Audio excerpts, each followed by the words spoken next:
Just 2 years ago, Alex couldn't have imagined that one day he would be sitting in a cold kitchen in the middle of the night, with a cup of cold tea and such emptiness inside that his ribs hurt. He always thought that he and Emmy had a strong foundation. She worked as a model, often appearing in various advertisements, first in small catalogs, then in brand photo shoots. He was proud of her. He looked at the covers, searched for her on Instagram, bragged to his friends, "This is my wife, can you imagine?" Everything seemed normal, although small cracks were appearing. Emmy started staying late at the studio, saying, "Just one more series of shots, or I have to catch the light at dawn tomorrow morning." He understood everything. Her work was specific. It brought in money, and not bad money at that. And he worked in a service center, repairing phones and laptops. But he was always home on time, cooked dinner, tried to make her happy when she came home tired, with smudged makeup and a million stories about how the light wasn't right or how the cameraman was freaking out. The first warning sign came when Emmy stopped sharing. Before, they could talk for hours, who saw what, who made whom laugh at work, but now, it was as if she had closed herself off. He asked how her day was. Fine. Who was on set? The same people. Would she be working with the same photographer again? Maybe, maybe not. Alex pushed away the bad thoughts. She's working, she's exhausted, maybe she's nervous. Everyone's like that now, they keep everything to themselves. And it's creative work, there are always some weird acquaintances there. He didn't even notice how she was distancing herself, how her kisses were becoming superficial and her hugs short, with tension in her shoulders. Everything changed after one dinner. She came home late, her hair tousled, her eyes red, not from crying, but rather as if she hadn't slept. He asked, "Is everything okay?" She nodded and quickly ran to the bathroom. And he sat at the table and looked at the cold borscht he had been cooking for her all evening, unable to shake his anxiety. Emmy wasn't a shrewish wife. She didn't yell, humiliate him, or reproach him for earning less. On the contrary, she often said that she couldn't have done it without him. That he was her support, her peace of mind. But something in her was changing. He saw how she seemed to remain with him in body, but her thoughts wandered far away. What hurt him most was that it was the photographer, Sean, who had been working with her for the last few months. Tall, charismatic, a creative type through and through, he came to their house once or twice, brought some folders with photos, and discussed locations. Alex even poured him coffee and joked about undressing under the spotlights. Emmy laughed then, now he hears that laughter in his head like an evil joke. He still had no proof. Just suspicions. Maybe it was his overactive imagination. But a bitter taste had already taken hold of his heart. Something had gone wrong, and he could feel it. He was just afraid to say it out loud. He didn't know then that soon the whole truth would fall at his feet so abruptly that he would never be the same again. Neither would Emmy. After that, everything was like a fog. Alex noticed little things he had missed before. Her phone, which now always lay face down. Her strange smile when she read something in her messages. Her "I'll be there soon" and delays even longer than usual. He felt paranoid. He kept telling himself, she can't be doing that. We had a good life together. One evening, he came home from work early. He opened the door quietly, wanting to surprise her. He had bought her favorite cheesecake and some new jasmine tea. He went into the kitchen, it was empty. He looked into the bedroom, the bed was unmade, but Emmy was nowhere to be found. And her phone was at home for the first time in weeks. It lay defenseless on the couch, flashing new notifications. Alex sat down next to it and stared at the black screen for a long time. He never touched her personal stuff. But this time, his hand reached out on its own. He knew the password. He opened it and saw a chat with Sean. Hearts. Phrases like, "I missed you," and "I still remember our morning." He scrolled further, photos. Not naked ones, nothing like that. But her smile in these pictures was not for him. He felt something heavy slowly roll down into his stomach and turn to stone there. He didn't know what to do, laugh, cry, smash this phone against the wall. He just sat there and scrolled through their short dialogues. A sea of trifles, when are you coming? I'm already waiting. A few old voice messages, he couldn't bring himself to play them. Then he heard the door click. She had arrived. She kicked off her heels in the hallway and called out. Alex? He didn't answer. He just sat there. She walked into the living room, saw him, and understood. For a moment, Emmy's face stretched out like a child caught stealing candy. She looked at the phone in his hands and exhaled sharply. She didn't even try to snatch it away. What is this? He began, but his voice trailed off. There were no words. He stared at her blankly, as if she were a stranger. Alex. She pressed her hands to her forehead. I wanted to tell you. Really. I just didn't know how. He laughed. It was a strange laugh, nervous and sick. Come on. You wanted to. When? Between shoots. She sat down next to him, cautiously, as if she were sitting next to explosives. It happened once. Well, a few times. I don't know how to explain it. We worked at night, after that. I felt so alive. And with me, what? Dead? His voice was already hoarse. He held the phone so tightly that it seemed he was about to break it. No. It's not your fault. You're good. She reached out to him, but he jerked away. I swear to you, I don't love him. I don't want him. I wanted to end it. But he was so pushy. And it's my fault. I'm not saying that's any excuse. She said something else, in fragments, confusedly. But Alex's head was already buzzing. He couldn't hear half of what she was saying anymore. He just looked at those photos, at those hearts, and suddenly thought, how long had it been since he'd seen her smile like that at home? He looked up and saw her real self for the first time in many months. Small, confused, without all the poses and the advertising mask. He wanted to shout that he hated her. But his voice disappeared. He just got up. He put the phone on her lap. He went into the bedroom, sat on the floor by the bed, and stared into the darkness. Her sobs came from the kitchen. He didn't go over. For the first time in all this time, he truly felt that they were two separate worlds that would never come together again. They didn't go to sleep that night. Alex sat on the floor in the bedroom, leaning against the bed, while Emmy paced around the apartment, stopping at the door as if she wanted to say something, but then walking away again. He heard her sobbing, and then a quiet, "I'm sorry," as soft as a rustle. And that, "I'm sorry," didn't heal anything, but hit him even harder in the ribs. Alex, you know I didn't mean to. She finally came into the room and sat down on the floor opposite him.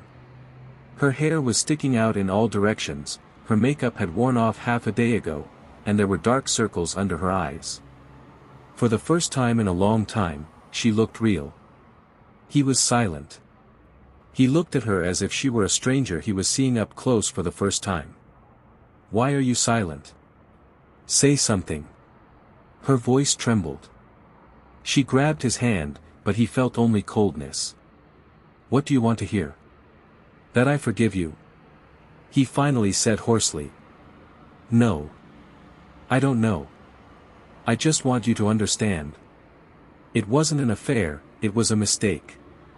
It was some kind of idiotic impulse. It was my fault. I don't blame anyone. She spoke quickly, as if in confession. Her eyes darted around, her hands tugged at the sleeve of her old sweater. Alex listened to fragments. He said he understood me, I was exhausted, and he was there, it all happened so fast. He didn't even look at her directly, he looked at the floor, at the old rug by the bed where they had lain together last fall, laughing at silly things. "Do you know what it's like?" He suddenly looked her straight in the eye. "Do you know what it's like to sit here and imagine how you laughed with him? With the same words you once laughed at me with?" She covered her face with her hands. "I know it's terrible. I know I betrayed you not only with my body. I don't understand how I could have done it myself. I was missing something, but I didn't want to lose you.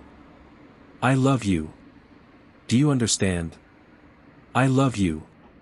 He smiled bitterly. "You love me? Do you even understand what love is? Do you understand that it's not about one night or I accidentally?" Emma crawled toward him on her knees, as if that would bring her closer. She took his hands in hers, hot and sticky. "Alex. I can't live without you. I'll break. I know I did something awful. If you want, hit me, yell at me. Just don't be silent. Don't look at me like I'm nothing." He pulled his hands away. "I can't yell. I've been yelling inside for 2 days now. You've already broken me. And your words don't change anything." She fell with her forehead on his knees, crying so hard that tears remained in her hair. He stroked her head mechanically, as if she were a stranger. And there was so much coldness in this gesture that she herself felt that something would never return. They sat like that for a long time. She begged him not to leave, not to abandon her, not to be silent. She said she would tear up all her contracts with Sean, that she would change jobs, that she would do anything. But in his head it sounded like a dead bell. He no longer believed a word she said. It was too late. When dawn broke outside, he got up. She tried to grab his sleeve. "Where are you going?" "For some fresh air," he said calmly. "I need to breathe." He went out into the hallway, went down the stairs, opened the door, and breathed in the sticky, warm morning air. Inside, the fire was still burning, but he had no words left for her. And that was the scariest thing. He realized that from now on, he would only talk to himself. He sat in the park on an old bench near the playground where they used to love to walk in the evenings. The sun was already shining through the leaves, children were screaming, mothers were calling them home, everything was as usual, only for Alex this world was no longer his. He scrolled through old photos on his phone. Here was Emmy laughing by the sea, her shoulders sunburned, ice cream in her hands. Back then, they still dreamed of traveling. Here they were together in the kitchen, a casual selfie after making pizza, flour on her nose. Here she was asleep in his hoodie, hugging the cat. These images stuck with him more than any evidence on his phone. Because now it all seemed like cheap wrapping paper, under which everything had long since rotted away. The first few days he walked around like a zombie. At work, he turned the same screw in a client's phone for half an hour, not understanding what he was doing. His colleagues asked, "Are you okay?" And he nodded and called the next client, just so he wouldn't have to think. At night, he sat in the kitchen with the same cold tea. Emmy wasn't sleeping either, he could hear her footsteps behind the wall.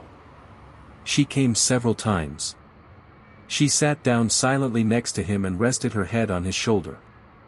He didn't push her away, he couldn't. Part of him still gravitated toward her out of inertia.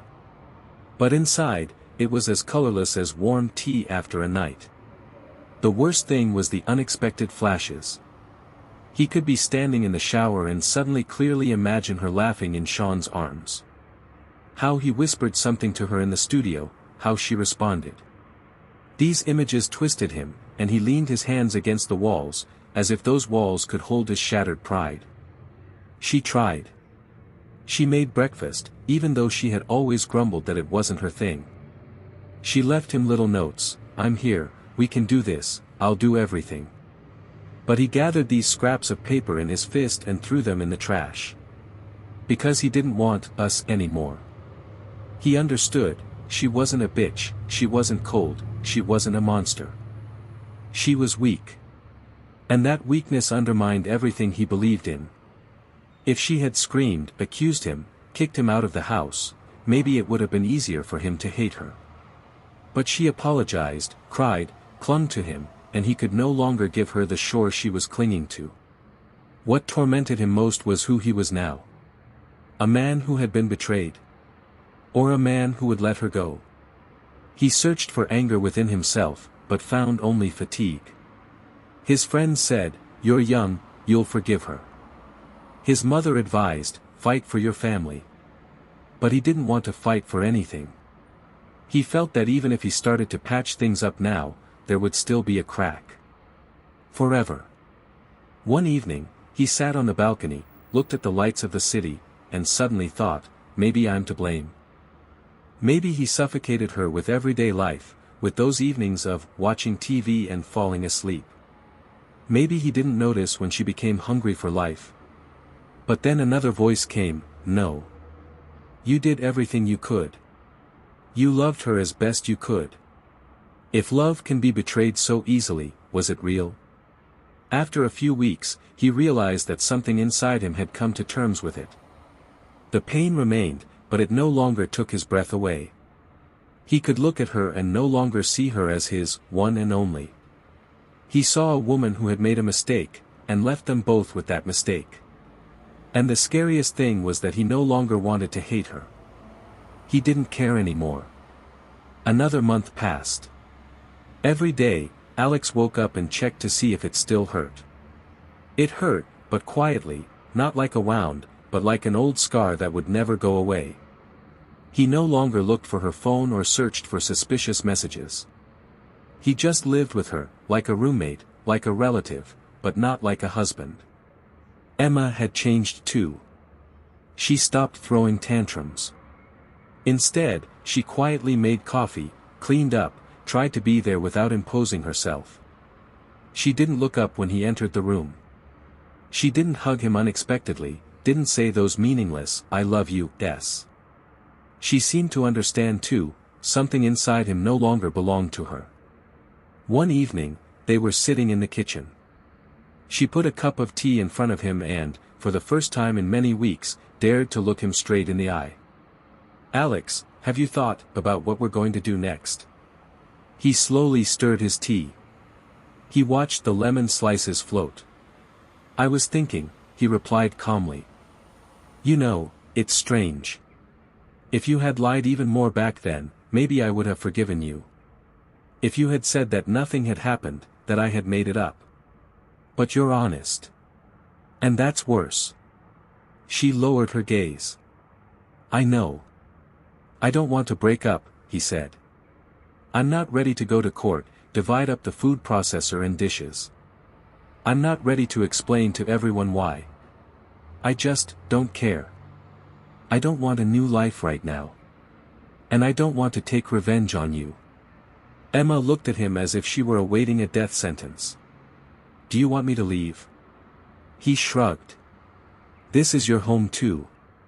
Do what you want. You can stay. You can find an apartment. We're not enemies. I won't come after you. But you need to know, I'm not yours anymore." That was the worst thing for her. She didn't cry, she had run out of tears last week. She just clenched her hands so tightly that her knuckles turned white. "I deserve it," she whispered. "Maybe someday you'll—" "No," he interrupted gently but firmly. "There won't be a someday. We'll go on living, somehow. I'm not angry. It's just that you're no longer my we." That night, they slept in separate rooms. And for the first time, he fell asleep without a heavy weight on his chest. He woke up early, made himself some coffee, and heard her silently packing her things into her travel bag in the bathroom. She didn't say, "I'm leaving." She didn't ask, "Are you sure?" She just kept quiet, and in that silence was the mature responsibility she had lacked before. Before leaving, she left her keys on the table. But she turned back and said quietly, "Thank you for not breaking me completely." "I'm sorry." He didn't even answer. He just nodded. Because forgiveness didn't change anything anymore. He watched her from the window. Her back seemed so small that he wanted to run out, hug her, and say, "Everything will be fine." But that part of him was gone. He went back to the kitchen and poured himself some more coffee. He left everything as it was. No drama, no scandals, no divorces. And this simplicity was harder than any shouting. Because in this simplicity, he felt that he had chosen himself. A year passed. Alex still lived in the same apartment, familiar walls, familiar view from the window. Sometimes one of his friends would ask in surprise, "You haven't sold it yet? You haven't moved?" And he would just shrug his shoulders, as if it were something significant. In fact, he had learned to live where he had fallen. And he gathered himself right there. He no longer dreamed of Emmy every night. For the first few months, she appeared in his dreams as he had first seen her in the cafe, or as the tearful girl who held his hand. And then the dreams faded away. Only the memory remained, calm, like a photograph in an old album. It was there, but it didn't hurt. He began to walk more. In the evenings, he would just sit by the river and watch the water splash. He visited his mother in another city again, something he hadn't done in years. Sometimes he drank beer with friends on the summer terrace and caught himself thinking, "I'm laughing again." Not loudly, not ostentatiously, but quietly, like a person who has found himself again. Emmy sometimes wrote. Briefly, "How are you, everything okay, I'm here if you need me." He didn't reply right away. Sometimes, never. She continued to work as a model, but with a different agency, without Sean. Rumor had it that she was trying to change everything in her life. He believed it was true, and at the same time, he didn't care. He didn't want to waste time on anger. His friend said, "Why are you so soft? You could humiliate her, you could get money out of her." But he just laughed, "I already took the most valuable thing from her, myself." And it wasn't revenge. It was the only thing he could do right. Once he saw her in a cafe. By chance. She was sitting by the window, reading something on her phone, holding a cup with both hands, a habit he used to touch with his fingers. Their eyes met. She smiled, and that smile no longer contained the pain it once did. Only a slight gratitude. He nodded to her and walked on. No conversation, no, "How are you?" Everything had been said back then, in the kitchen. He didn't look for a new relationship right away. He didn't rush to Tinder, didn't try to prove to himself that he could pick someone up. First, he learned to sleep alone, to walk through the grocery aisles without thinking, "What are you going to have for dinner?" to play old songs without a lump in his throat. And only then did he allow himself to look at other women, not as a chance to fill a void, but as people with whom he could start over. His life did not change dramatically.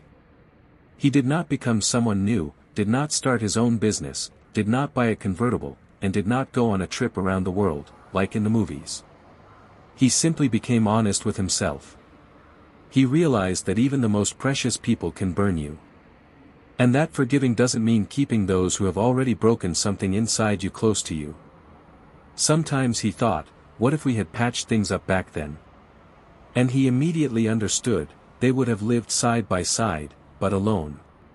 He didn't want that anymore. Better alone than with someone who is no longer yours. He still didn't love anyone new. But he loved himself more than he did then.